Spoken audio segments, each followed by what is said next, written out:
and this species of Variformin's been extinct since the Cretaceous period. I mean, this thing isn't on this thing. What?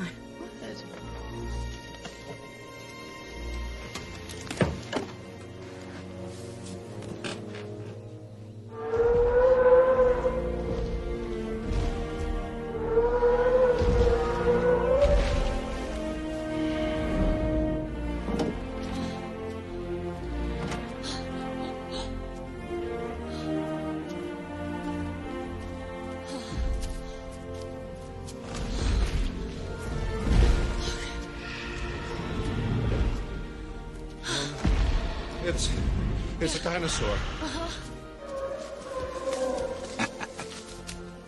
You did. You crazy son of a bitch, you did. Dr. Grant, my dear Dr. Sattler, welcome to Jurassic Park.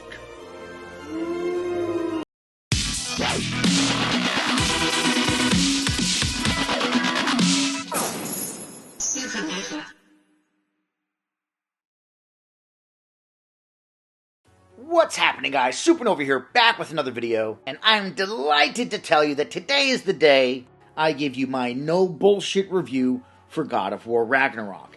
And for those of you who are wondering, yes, this is a no spoilers review. I'm going to go ahead and emphasize that and say it again, that this is a no spoilers review. I'm having to say that twice because, see, prior to the game launching, I watched a review from a professional reviewer who 5 minutes into their video said they were not going to give any spoilers in their video, and then literally, and I do mean literally, the very next thing out of their mouth was a huge fucking spoiler to the point where I was like, whoa, click, yeah, that's it, I ain't watching the rest of that fucking video. If you're gonna drop that shit 5 minutes in, I don't know what the fuck's gonna happen in the rest of your fucking 25-minute video. So to you, sir, thanks a lot, and you can go fuck your mother. From me to you, go fuck yourself. In this video, ladies and gents, there won't be any of that, okay? I'm not gonna spoil any of this game for you the way it was spoiled for me. I'm not going to go into the plot at all. I'm also not going to show any footage from anywhere but the very, very beginning of the game, because I think seeing scenes from later on or enemy types or anything could potentially be a spoiler, and I want to keep this as virginized, if that's a word, if it's not, I'm making it, as virginized an experience for you as it can possibly be, because I think that's the best way to go into any of these things, whether it be games, movies, TV shows. Like, I think it's always best to go into it not knowing anything. That way, everything surprises you, right? Even the small things surprise you, or can surprise you, so I don't want to take any of that away from you. So, with that said, let's get into this review. And look, I'm not even going to bury the lead here, okay? God of War Ragnarok is fucking amazing. I loved it. And I'm not coming to you as someone who just beat the game, or someone who played most of the game and pretends like they beat it like a lot of these professional reviewers. No, I'm coming to you as someone who platinumed this game. I have done and seen everything you can do in this game. So I know where all the good lies, I know where all the bad lies, if there is any bad, and honestly in this game there isn't, but basically I have seen it all. So when I give you my thoughts and opinions on the game, it's not based on part of it, or a slice of it, or just the campaign, no. I'm telling you what I think about this game based on having done everything. And again, not bearing the lead, God of War Ragnarok is amazing, and is honestly a very fitting successor and sequel to God of War 2018, one of the greatest games ever made, easily one of the best games of the last generation. And this game accomplishes the goal that Sony Santa Monica themselves said that they were trying to set for this game, which was the goal of having this game feel like a true continuation from the last game. Because Cory Barlog, the director of the last game, did not direct this one, but they didn't want them to feel like two distinctly different games. They wanted you to be able to play God of War Ragnarok, and had you not known better, think that it is literally just the first game continued. Like, if the first game hadn't ended, and if you kept playing the first game past the ending, and it just continued, that it would flow into Ragnarok and there would be a seamless transition, no difference. You would not be able to say, oh yeah, this is Corey's God of War and this is the other guy's God of War. Honestly, I don't even know who the fuck directed this one. But whoever they are, they did an amazing job. And like I said, Sony Santa Monica accomplished that goal of not having these games feel like two completely different things. Even though, because please don't get it twisted, God of War Ragnarok is different in many ways to God of War 2018. But it just feels like if God of War 2018 would have just kept going, these changes could have just been things that happened further along in the game. And that's, like I said, that's the feeling that they set out for, and that is 100% the feeling that I got as I played this game. Because especially in the beginning sections, it is very, very familiar to God of War 2018. But everything in this game has been turned up to 11. Like, everything that you loved from God of War 2018 is back, and it's either refined or evolved or made better somehow, right? Like, even the combat, which is the bread and butter of any God of War game, and combat that was fantastic in 2018, has somehow gotten better in God of War Ragnarok. And not only does the combat feel better, there's also far more possibilities when it comes to combat in this game. Way more than there was in 2018. I also need to applaud the writing in this game, because I can't remember another time where I played a game and I thought, okay, this is where the story's going, and it's like, oh no, we're not going there at all. Like, we're kind of going there, but not in the way that I thought, right? Like, that happened to me constantly. I was like, okay, now we're going to do this. Wait, no, we're going to do that? Oh, shit, like, I wasn't expecting that. Like, that constantly happened to me in this game. And I don't recall another time where I played a game and that happened to me so frequently. And I don't mean like, oh, once or twice. I mean like constantly. Constantly, it's like the game fucking sets you up and said, hey, check it out. We're going over here. And then you're like, okay, I see us going over here. And the game was like, psych! Gotcha, bitch! We're going over there! And then you're like, oh shit! We're going over there? Like, that's what happened. I don't recall another time that's ever happened, at least not to me. So, props to the writing. And on top of that, the story, it's not like the story went in places I didn't expect, but it sucked. No, the story went in places and in directions I wasn't expecting, and it was good. It was really good. Also, all the dialogue written, fantastic. The voice acting, fantastic. There are a lot of characters in this game that are actually voiced by TV and movie actors, like people that you would know. They even use some of their likenesses in this game. Like the guy that plays Thor, they very much use his likeness, at least in the face, for Thor. The guy that voices Odin very much use his likeness. But there are a lot of actors that we know from TV and film that are voicing characters in this game, and they all do an amazing job. But the standout has to be Christopher Judge as Kratos. He does such a good job as Kratos in this game. And I know that he's nominated for Best Performance in this year's Game Awards show. They just announced the nominees earlier this morning, and he is one of the people nominated. I think that it's honestly his to lose, right? Because he did such a fucking good job in this game. He really fucking did. He really did. The other thing is the graphics. The graphics in this game are fucking awesome. And it's considering that it's a cross-gen game, right? I mean, God of War Ragnarok is not a PS5 game, although that's where I played it. God of War Ragnarok is a glorified PS4 game.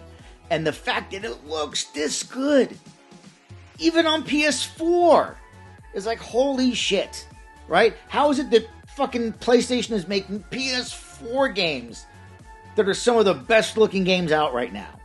Because I've seen it on PS4, and you can go look at videos of it on PS4, or comparisons between PS4 and PS5.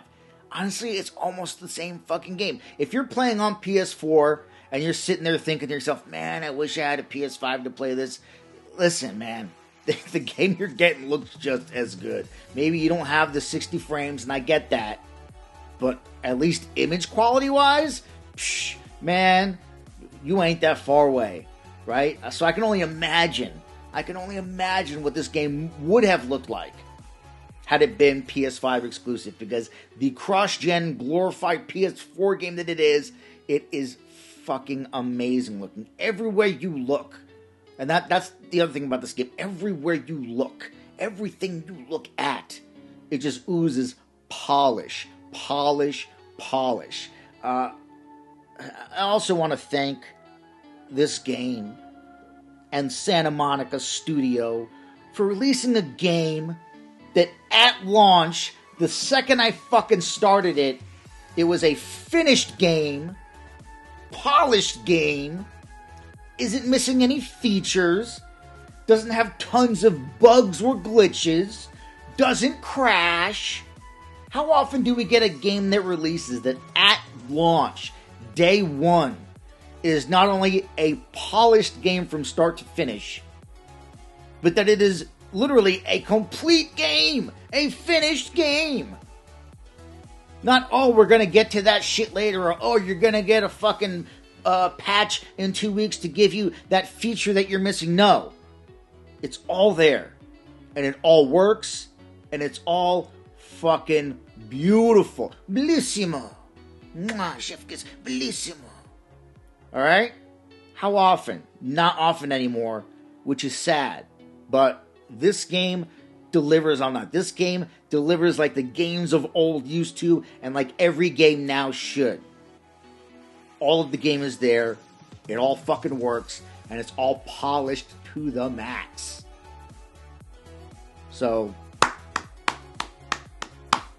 if for nothing else, I applaud the game for that, but that is not the only thing to applaud the game for, obviously.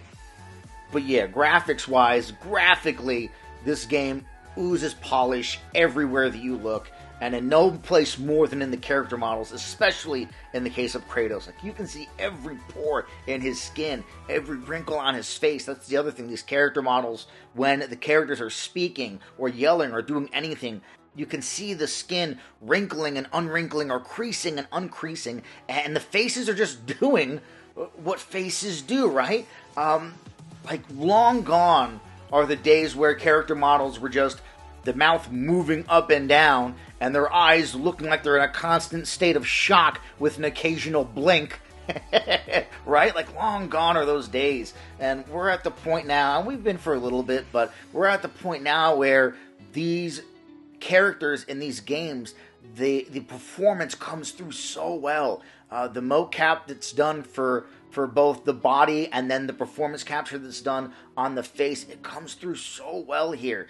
And yes, there are some cases where digital artists will go in and tweak the facial performance capture to help get the performance that they're really looking to get out of it. But even if they were untweaked, regardless of how they did it, the performances of these actors really comes through in these character models to the point where you can really feel what they're feeling, right? And it just lends to the believability of these characters. It gets to a point where you almost forget that you're watching two computer-generated things speak on a screen, and it almost feels like you're just watching two people engage in a conversation, because everything is there. All the nuances of a person speaking are there. This was something I said in my Horizon Forbidden West review too, is when you're watching the character model speak, it's not just the mouth moving and the eyes opening and closing. No, it's head nods and you know, eyebrow raises and all the small things that make up an individual when they speak. They're all caught there, and it makes those conversations feel extra real. Same thing here, all the small nuances of a person who's actually speaking or actually doing something are there to the point where these character models feel very believable. Like, there are parts in this game where Kratos doesn't speak a word, but you know exactly how he's feeling because of the look on his face, right? You know exactly what that man is thinking, what that demigod is thinking at that point in time, simply by the look on his face and the way that he is acting. Didn't have to say a fucking word. And I really appreciate that about this game. And like I said, it's a looker, man. This game, it's a really good looking game, and I can only imagine what it would have looked like had it been a true next generation game. But It's cross-gen. I can't do anything about that, but even being cross-gen, like I said before, it's one of the best-looking games ever made. It really is. It got incredible visuals. And speaking of visuals, let's talk about the different realms, because in this game, unlike the first game, we do get to visit all 9 realms. Now, I don't want you to think that all 9 realms are going to be these huge, massive areas, because some of the realms are a lot smaller than others, and while technically we visit 9 realms, realistically it's only like 5 that are like large explorable areas, and then a couple that are much, much smaller. But you do get to visit all 9 realms. And the realms are all beautifully designed. They look amazing. The other thing is, with this game, there's a lot more verticality, because they've introduced this ability for Kratos to basically grapple up to points using the Blades of Chaos, and that meant that the designers were able to get a little more creative when it came to how they build these environments, these realms, and the combat arenas they're in. I also want to say that this game is a much, much larger game than God of War 2018. Like, it is vastly larger than the first game.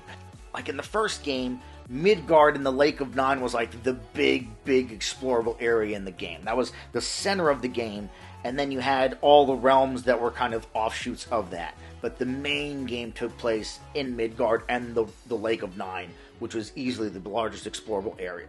Well, Midgard and the Lake of Nine do come back in this game. I will say that the explorable area in Midgard and the Lake of Nine is smaller than the first game, but that's not necessarily a bad thing, because what they've done is they've kind of taken that area and reduced how much of that area you explore. But now, as a result, many of the realms that you visit are almost Lake of Nine size in themselves. Like, that's how big this game is in comparison to the first game. In the first game, you had this huge area that was the Lake of Nine in Midgard, and then you had the realms you went to, which were kind of smaller explorable areas. Well, many of the realms in this game are almost to the size of Midgard and the Lake of Nine. Hell, one of them's fucking goddamn close to that size. They're just, overall, the realms are much, much bigger experiences this time around. With the exception of a few, like I said, here or there, where they are smaller. But for the most part, the realms are larger. Like I said, this game is just, it's larger in every way. Especially when it comes to enemy variations, because clearly Santa Monica Studio was listening when people said, yeah, God of War 2018 was great, it was fantastic, but we fought that same fucking troll 30 times. You just changed his colors. We noticed that. You think we didn't notice that? This one's blue, that one's red, that one's orange. They're the fucking Scorpion, Sub-Zero, Reptile, Noob, Saibot, and Smoke of the God of War games. It's the same motherfucker. You just changed his colors. We noticed that. And Sony Santa Monica was like, oh, you gonna talk that shit, huh? Well, here you go, motherfuckers. And you barely fight the same, mini boss over and over and over again. And it's funny because you actually do meet one of those trolls from the first game at some point in this game, and Kratos just immediately fucking murks it, right? He's like, nah, we've done fucking killing you motherfuckers. So now you're dead. Dead! Just fucking instantly kills it. And it's like Sony Santa Monica saying, yeah, we know you're tired of fighting this guy, so guess what? Here, Kratos just gonna kill it for you. How about that? But don't you worry, because there's lots of shit for you to fight. And there is lots of shit for you to fight. That's not to say that you don't fight the same mini-boss multiple times. You do. It's a video game. You're gonna fight the same mini-bosses sometimes. But the amount of times that you fight them is not that high. Like, I would say maybe 5 times, 6 for some of these mini-boss types. But I never got to the point where it was like, I'm tired of seeing this fucking enemy over and over again. I never got to that point. And because there are also more realms now, that also helps with the enemy variation, because there are different enemies in all of the realms, right? But yeah, enemy variation has greatly grown from the first game, which again was a criticism that a lot of people made of the first game, and Sony Santa Monica took that shit to heart, and they're like, okay, we got you guys. We're going to make sure that there are so many enemy types and enemy variations that you're not going to get fucking bored of seeing the same shit over and over and over again. And I personally feel that they really succeeded in that regard. This game also gives you a lot of things to do outside of the main campaign. Like, there are lots of side missions, but they don't feel like busy work. This has some of the best side quests I've ever played in a game. Many of these side quests are just as good as main quests in a game. Like, the side quests in this game could easily be the main quest in another game. Like, they all feel like they're important somehow. They feel like they're part of the main campaign, if I'm being honest. Like, they don't feel like they are separate. A lot of times you have games where you have main campaign and then the side quests clearly are, okay, that's a bullshit side quest, whatever. No, in this game, the side quests could easily be part of the main campaign. They are just that good in how they're done. And there's also a lot of them, so if you were to beat this game and didn't do a lot of the side quests and went back to do them after, there's still a decent amount for you to do in this game. Like I said, I got the platinum for this game, and that shit took me 50 hours, pretty much. I'm pretty sure when it was all said and done, I had beaten it around the 51-hour mark.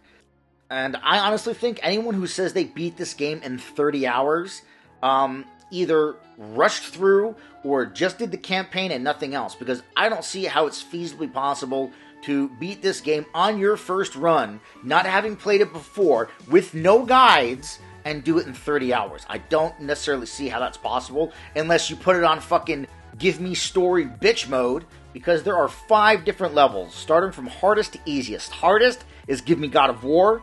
Next down from that is give me No Mercy. Then the middle, which is what I played on, is give me Balance. Then after that is give me Grace. And then you have at the very, very end, or the top, depending on how you're looking at it, give me Story as I suckle on my mother's teat while wearing a diaper bitch mode.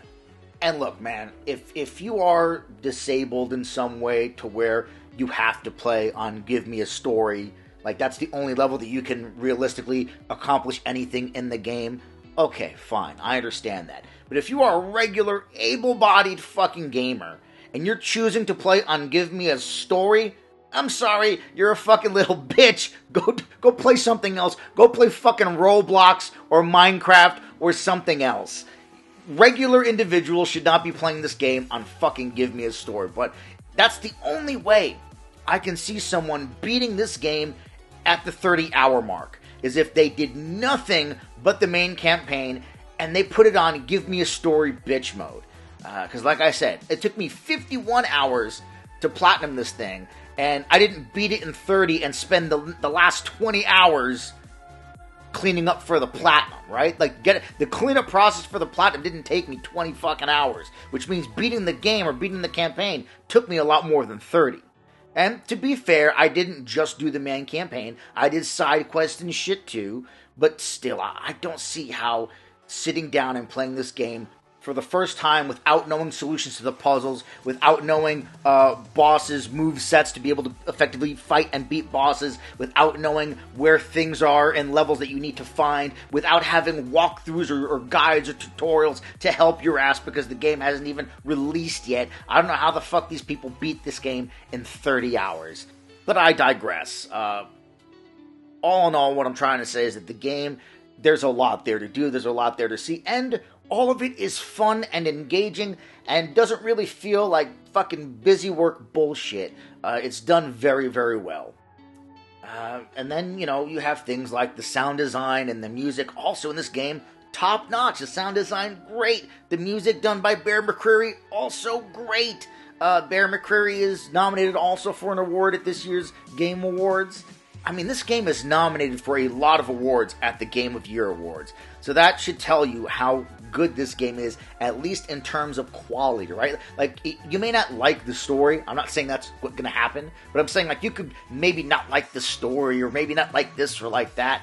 But overall, you can't argue with the quality of this game. You can't argue with how well it's made, with how polished it is, with how fucking top-notch, top-tier everything appears to be, right? You can nitpick small things with it, but overall, you cannot deny how fantastic this game is. This game is greatness. PlayStation's slogan is greatness awaits. Well, fucking here is a piece of that greatness that PlayStation always promises us. This game is part of that greatness. It really is. It is If you liked God of War 2018, it is all of that and more. I don't see how someone who loved God of War 2018 could play this game and be like, nah, I don't like it. That's like, how? Fucking how? It's impossible, bro. This, if you love 2018, you're gonna love this game. If you didn't like 2018, you're probably not gonna like this game. Even though I don't know how it's possible to not like God of War 2018, but there are some people out there who don't like it. But if you did like it, this is just more to like.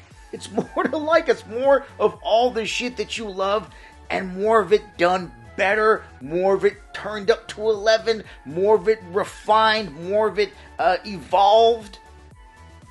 It's just a fantastic game from start to fucking finish. And if you haven't had anything about this game spoiled for you yet, I promise you that when you play this game, it is going to go places and do things that you did not expect, that you did not even think of, or that you didn't think it would do. It surprised me at every turn with the shit that happened, with the things that we were doing. I was like, oh wow, wasn't expecting this. I was just expecting more of 2018. No. This is more of 2018, and then more on top of that. It's a fantastic fucking game. It's a great game. They also bring back the no-cut camera from the first game, and there are transitions in this game done with the no-cut camera that I just sat there thinking, wow, that was a fucking amazing transition. To transition from what was happening before to what we're going to do now, or what happens in this cutscene to where a character is in one place in 1 second and another place in another, but it's all done without the camera cutting. It's just the way that it's done. It's just, every time things happen in this game, I just thought to myself, wow, that's fucking awesome, or wow, that's done so well. And you will find yourself saying that over and over and over in this game. You know, just wow, that looks fantastic, or wow, that was done so well, or wow, that was great, or wow, I wasn't expecting that to happen, or holy shit, that's not at all where I thought this was going to go. This game, at every turn, it will surprise you. It really will. And I know it sounds like fanboy dick sucking, but it's true. It's true that is what this game did, at least for me. It really did. Now, I think emotionally I was connected a little bit more to the first game for whatever reason, and I don't know what the reason is. This game didn't hit me quite in the feels the same way that the first game did. That's not to say that it didn't. It just, for whatever reason, the first game, it hit me emotionally a little bit more than this one did. But I'll tell you, this game still got me in the feels multiple times, especially as a son who lost a father last year. This game a lot of times hit me in the feels. I think the first one did it a little bit more, but this one for sure got me in the feels with things that happened, and with, like I said, with the characters' performances and shit. All I can say is God of War Ragnarok, start to finish, is an amazing, polished, absolute definition of a AAA experience that you find in few other places, right? You're not going to get another game to this quality in many other places this year, or next year for that matter. It is one of those games that will always be up there on that shelf, on that pedestal, as one of the top tier games that you can possibly play. God of War Ragnarok will sit among them next to its predecessor, God of War 2018. It really is, for me, that fucking good. I honestly, I think it's easily the better game. Again, the first one I think hit me more emotionally, but overall, as a total package, I think God of War Ragnarok is the better game. And you know what they should do? This will never happen, by the way, but you know what they should do that would be really awesome? Since these games are so close together and are linked so well and feel so similar, especially at the beginning of this game, what they should do is, after this game's already been out for a while and it's about to get its price cuts, you know, there's price reductions or go on sale or whatever, they should release God of War, the definitive edition. That's one game where it's just both games, right? Both games, but not like, oh, here's a collection of God of War 2018 and God of War Ragnarok. No, it one fucking game where God of War 2018 doesn't end. It just becomes God of War Ragnarok. They can use one of those fucking really cool no-cut camera transitions to go from God of War 2018 to God of War Ragnarok and just have it say 3 years later on the screen. Because Ragnarok, if you didn't know, takes place 3 years after God of War 2018. right? Do it like you used to do when you could buy box sets of shit, right? Like, no, there'd be this movie, and then its sequel, and then its sequel, and then they would sell the box set trilogy, right? The box set Star Wars trilogy, the box set Back to the Future trilogy, right? Do it like that. But instead of being individual games, it is God of War, the definitive edition, because this is very much one story. God of War Ragnarok is just the continuation of the story from God of War 2018. And the way it starts, it very much feels like God of War 2018. Have them just flow into one another and give us God of War, the definitive edition, one game that's actually both games. That would be fucking cool. Again, never happened, but hey, I think that's a cool fucking idea, because the games are realistically part A and part B of one singular story. But yeah, God of War Ragnarok overall for me, excellent at every goddamn turn. The only place where I had an issue with it, and I've seen other people talk about this as well, is the fucking compass, because it's one of those compasses in the games where instead of just saying, hey, that item or that place or that person is due west of you, and it just says, hey, it's that direction. It's one of these games where as you're actually moving, it's trying to like do turn-by-turn directions, right? Like you are going down the river, and then it's like you make a turn, it's like, oh no, now it's over here, turn left, turn right, and it's constantly moving instead of just telling you one position or one direction that it is. It's constantly bouncing around, fucking doing weird shit. I forgot, there was another game that did it like this. I forgot which one it was, one of my reviews for another game where it worked like that, and it's annoying where you're trying to see where the fuck is this thing, and you're trying to see where it is, and then if you actually look on the map, it's actually like behind you, but the compass makes it look like it's to the right of you, because the compass isn't telling you, hey, it's to the east. No, the compass is saying, hey, you need to turn right at the next area. And it's like, I don't need to know where to turn. Just tell me where the fuck it is, and I'll go find it. So instead of this turn-by-turn type shit, because a lot of times I'll think I'm going in the right direction, and then I'll look at the map, and I'm like, no, it's way over there. Fucking thanks a lot, compass. Like, I stopped using the fucking thing. I just would look on the map and be like, okay, it's that direction, and start heading that direction. Because the compass was fucking useless. It really is. They need to patch that shit. The compass in this game, useless. That's really the only problem I had with this game. And I experienced one bug. One! In my 51... Okay, two. Two in my 51 hours. One time, as I was fighting a mini-boss, the mini-boss didn't spawn. So I had to restart from the checkpoint, but problem was solved in about 4 seconds. I just hit restart from checkpoint, and checkpoint was right there, and guess what? He spawned in. But yeah, I had one time where the mini-boss didn't spawn into the arena, and then I had one time during a cutscene, which I'll put up here for you, where for some reason during the cutscene, Atreus had like yellow goo all over him, or yellow paint, or yellow jizz, or whatever the fuck it was, yellow blood, and then there was this weird kind of bubble thing you can see like over him. And I don't know what that is, but he went from being clean, not having anything on him, to all of a sudden, bam, covered in fucking predator blood, and this weird orb bubble thing over him. And I restarted from checkpoint, and then the cutscene played normally. But yeah, during that cutscene, he just had that weird shit on him, and I don't know what the fuck that was about. But those are the only things in this game I had any problem with. The compass, which, like I said, useless. One time a mini-boss didn't spawn into the arena. One time this weird shit happened in a cutscene. That's all. In 51 hours of playing this game. Nothing that was game-breaking. Nothing to where I had to fucking restart the game. Nothing to where the game crashed. No weird people T-posing. No weird people clipping through the environment. No weird people doing shit. No enemies appearing or disappearing. None of that shit. In 51 hours. This game, like I said, it is polish, polish, polish. Yo, did he say Polish? No, I said polish.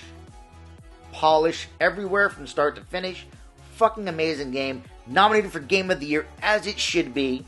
Will it beat Elden Ring? I don't know, because I think, honestly, even though there are other games that are nominated, realistically, only one of these two games is winner, right? It's either going to be Elden Ring or God of War Ragnarok. The other games are on the list, and they're fantastic, but they ain't Elden Ring and they ain't God of War Ragnarok. God of War Ragnarok and Elden Ring easily sit atop that list, easily are the best games of the year, easily could win Game of the Year, and I could see a case being made for either game. They're both just that good. I think for me personally, I liked God of War a little bit better, but God of War honestly is the type of game that I enjoy most, right? Like my favorite genre of games is these third-person action-adventure, narrative-driven games, the games that PlayStation really kind of does better than most, or does more than most, right? Like, PlayStation games usually tend to be these third-person action-adventure, narrative-driven games. It's probably why I'm a PlayStation-preferred gamer, because those are the types of games that I enjoy the most. But yeah, like I said, either one could win, but God of War, for me, my game of the year, my personal pick for game of the year. I do personally think it is better than God of War 2018 in many ways. Not in all ways, obviously, but every game is the sum of all its parts, and the sum of all God of War Ragnarok's parts, for me, equals better than God of War 2018. It is the textbook definition of a killer app. It is the textbook definition of a game that will sell consoles because the game is just that good. And it really is. It really is that good. If you have a PlayStation, I can't recommend it enough. If you don't have a PlayStation, I can't recommend you get one to play this game enough. It is one of those types of games that you really should just experience. Like, lots of times I'll play games and give them good reviews and then say, it was a great game, I enjoyed it, but it's not the type of game where I tell someone, yo, have you played this game? You need to play it, right? God of War Ragnarok is one of those games. It is one of those games where when I see people, I say, yo, have you played God of War Ragnarok? Why the fuck not? It's just that good. I loved it.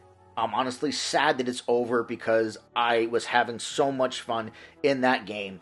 But between 2018 and Ragnarok, seeing how much Santa Monica Studio has evolved in terms of how they make their games, in terms of how they inject story into their games. Coming off the previous God of War games, 1, 2, 3, and Ascension, to 2018, the difference and how those games are made. Like, there's almost like two different studios made those games, right? Because God of War 2018 just elevated that franchise, it's elevated that IP in almost every fucking feasible way. To where that's why 2018 was so special. People were like, wow, we did not think that God of War could do this. We did not think that God of War could be this. And this is not what Santa Monica Studio was all about before, but shit, they're all about that now.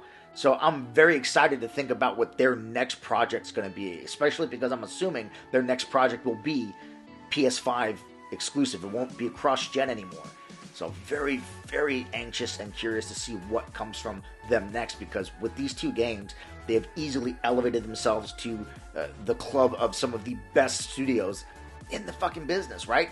Santa Monica Studio is easily up there in the VIP lounge with the likes of Naughty Dog and Rockstar with these two games. So, like I said, I love this game. Can't recommend it enough. God of War Ragnarok was fucking awesome. And that's all I got for you guys on this one. And that's the video, guys. Let me know what you think down in the comments. Have you played God of War Ragnarok? What did you think of the game? And as always, feel free to like, share, and subscribe. And I will catch you guys on the next Supernova.